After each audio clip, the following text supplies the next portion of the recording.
The search lasted until 11:25 that evening. By then, the agents had reportedly discovered 500 pounds of evidence, 40 boxes in all, including US and foreign documents visibly marked classified, 6 computers, thumb drives, and other electronic media containing classified and restricted information. The next morning, at around 9, Mohajirin called Gowadia and asked if he would be willing to meet. Gowadia agreed, and he met with agents outside a Sears store an hour later. They bought Starbucks coffees and drove to the Maui Police Department to speak in an interview room. Mohajirin thanked Gowadia for his time and for his cooperation. Then he told Gowadia that there appeared to be classified documents in the material seized the day before, and that perhaps he hadn't been truthful with them when they spoke. Gowadia dropped his head. The interview lasted until after 5 p.m., interrupted only by bathroom breaks and a McDonald's lunch. By the time they were finished, Gowadia had written and signed a second statement. Over the next 13 days, in interviews in Maui and Honolulu, where Mohajirin booked Gowadia into hotels using the agent's alias Thatcher Steele, Gowadia would write and sign several more statements. He acknowledged both retaining classified information and sharing it with individuals in at least 8 foreign countries, including the People's Republic of China. Intelligence Studio. Do subscribe and like the video. 4 days later, on October 26th, Gowadia was arrested and charged with 1 count of sharing national defense information to a foreign nation. Then, on November 6th, a federal grand jury in Honolulu delivered an 18-count superseding indictment against the engineer. Because of the sensitive nature of the case, Gowadia's trial took more than 3 years to begin while lawyers and the court discussed which national security-related documents could and could not be presented in court. Gowadia was kept in a federal detention center throughout.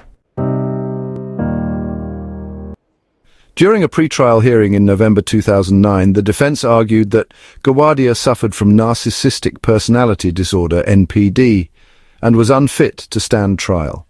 Defense attorney Bernie Bervar said Gowadia was uncooperative and difficult to communicate with. "We have had a lot of difficulty trying to relay concepts to Mr. Gowadia, trying to discuss factual matters. It feels like we're saying one thing or asking questions about one thing and he's telling us another." Richard Rogers, PhD, a psychology professor at the University of North Texas and who appeared on behalf of the defense, said Gowadia's NPD made him incompetent to stand trial. Lisa Hope, a clinical and forensic psychologist for the Federal Bureau of Prisons, testifying for the prosecution, said Gowadia had a grandiose sense of self and believed that he was better than others. Hope said he had told her that he thought his work had saved thousands of American lives and that his mind worked faster than a computer. But while she agreed that he suffered from narcissistic personality disorder, Hope did not believe he was unfit to stand for trial. Judge Kevin S.C. Chang agreed, and the trial was scheduled for the coming spring. Opening statements began on April 12, 2010, and testimony continued for over 4 months. The special FBI agent Mohajirin described his various meetings with Gowadia, observing him as a brilliant man. Despite Gowadia's written statements, during the trial, Gowadia's attorneys argued that his confessions were coerced. They claimed Gowadia made them while he was tired and under duress, and that agents had threatened him with the death penalty and said they would arrest his children as co-conspirators, which Mohajirin denied under oath. Gowadia also insisted that he had only shared information that had already been declassified. The defense called several witnesses, including high-level scientists with GE and Northrop, who said that they did not believe Gowadia could have sold secret documents to China because he had left Northrop in 1986, before the B-2's test flights.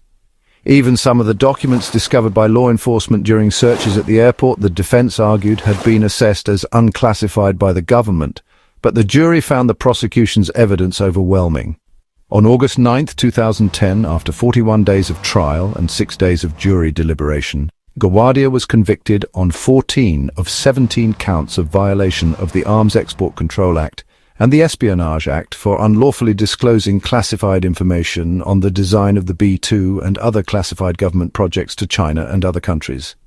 Ashton Gowadia, Noshir's son, told reporters at the time that the jury had been barred from seeing documents that would exonerate his father, and that his father's defense team would appeal the verdict. On January 24, 2011, Gowadia was sentenced to 32 years in prison. He appealed, but 3 years later, on July 28, 2014, the Ninth Circuit Court of Appeals affirmed his conviction and 32-year sentence. Today, Gowadia has traded his picturesque views over Wawa Bay for a cell in USP Florence AdMax, a supermax prison in Florence, Colorado, sometimes known as the Alcatraz of the Rockies. Ashton Gowadia says that when he is able to visit his father, Gowadia is kept chained and behind glass, reminiscent of the prison visit scenes in Silence of the Lambs. Ashton Gowadia maintains his father's innocence. The reality of the case was that the jury didn't really get to see any of the evidence. Everything they got to see was redacted, he says. He added that the entire narrative was controlled by the FBI. And do subscribe to the channel.